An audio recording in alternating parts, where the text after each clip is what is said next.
In the shadow of Boston's bustling North End, where the air carried the sharp tang of the harbor mixed with the sweet, heavy scent of molasses from the wharves, something impossible happened on a mild January afternoon in 1919. What began as an ordinary Thursday for thousands of Italian immigrants, dock workers, and families would become one of the strangest, most heartbreaking disasters in the nation's history. A tidal wave not of water, but of thick, dark molasses that swallowed streets and crushed buildings. This is the true story of the Great Molasses Flood, pieced together from the lives it touched, the mistakes that caused it, and the resilience that followed. It is a tale of ambition, negligence, immigrant dreams, and the hidden costs of America's rise as an industrial powerhouse. The story begins not on the day of the flood, but years earlier, in the frantic years of the Great War. By 1915, the U.S. was supplying massive quantities of industrial alcohol distilled from molasses. Purity Distilling Company had built a towering storage tank on the Commercial Street Wharf in Boston's North End. The tank stood 50 feet high and 90 feet wide. In reality, the tank was a rush job, built in 1915 by inexperienced workers under tight deadlines. Its steel walls were only half an inch thick in places. The steel was brittle, and the tank had leaked from the very first day. Locals grew used to the sticky brown ooze seeping from the seams, collecting it in buckets. "It's like the tank is crying," one old Italian woman would joke. By January 1919, the war had ended, but the tank remained full. Prohibition loomed on the horizon. On January 12th, workers pumped in a fresh shipment of warm molasses to top it off. The temperature that week climbed unusually high, causing the syrup to expand. Now meet the people whose lives would collide with that disaster. Maria Di Stasio was 10 years old, the daughter of Italian immigrants seeking the American dream.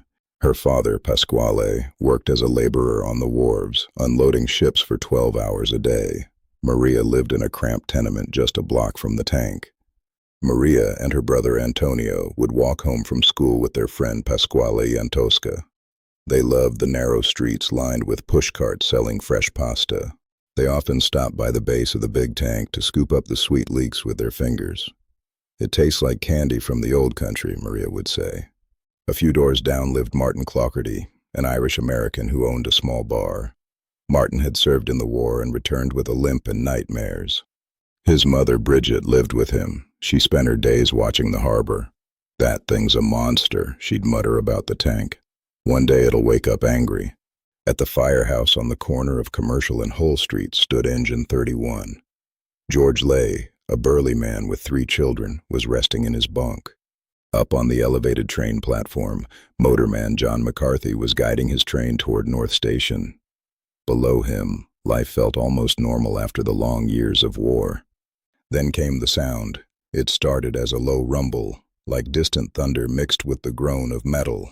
Seams split open with a deafening crack. In an instant, 2.3 million gallons of molasses exploded outward in a 15-foot-high wave traveling at 35 miles per hour. The force was catastrophic. The wave slammed into buildings with the power of a locomotive, snapping the steel girders of the elevated train tracks as if they were toothpicks. Maria, Antonio, and Pasquale were walking home right in the path. The wave caught them like a dark brown avalanche. Maria was swept off her feet. Horses pulling wagons were knocked down and suffocated. Men were buried alive in the sticky flood, unable to move as the substance hardened around them like quicksand. Rescue efforts began, but the molasses made everything nearly impossible. It was waist-deep, hardening quickly in the cooler air, turning streets into a trap. By nightfall, the death toll was climbing. 21 people would ultimately perish: dock workers, mothers, children, firefighters. Another 150 were injured. In the days that followed, Boston mobilized. Volunteers scrubbed streets with salt water and sand, but the cleanup took months. The smell hung over the neighborhood for weeks. The company tried to blame anarchists, but the truth came out in a landmark lawsuit. In 1925, a court ruled the tank had been negligently built. The company was ordered to pay $628,000 in damages. It was one of the first major industrial disaster settlements, setting precedents that still echo today. Yet the human stories lingered far longer. Families like the Di Stasios never fully recovered. Antonio grew up to become a quiet man who avoided sweets. The disaster exposed the dangers of unchecked industrial growth. It was a warning about the cost of wartime haste and corporate greed. Today, if you walk Boston's North End, you can still see subtle reminders. A small plaque near the former tank site honors the victims. The elevated train is long gone. The event remains one of America's most bizarre tragedies, a reminder that even the sweetest things can turn deadly when human error meets nature's force.